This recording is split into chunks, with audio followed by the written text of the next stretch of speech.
Nurayyə xanım, məntiqiniz olmasa siz verilişə apara bilməzsiniz. Məntiqi olmasa vəkillik, hüquqşünaslıq eləyə bilməz. Məntiqlə baxanda 1 il yarım, əgər bir az yaşlı, 3, 5, 6 yaşında uşağa nə desən onu deyəcək. Nə etsən onu elətdirəcək. İl yarımda onlar ananla görüşdürməyiblər ki, niyə? Birinci, Allah insanın qəlbində ana intuisiyası yaradıb.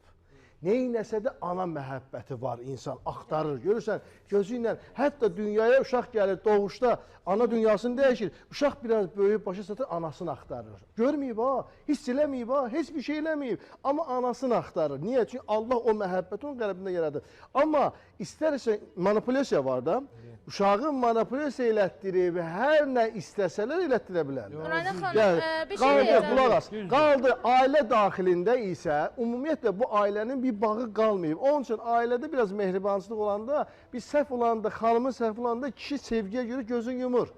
Kişinin bir səhv olanda xanım gözün yumur, o görməzdən gəlir. Niyə? Ailədə bir bağ var. Amma ailədə bağ qırılandan sonra o görmədiyi, baş verəcək hadisələr artıq başlayır biruzə verməyə, başlayır da bir-birinə səhv tutma. Bu da normaldır. Bu ailənin bağı qırılıb, heç bundan danışmanın mənası yoxdur.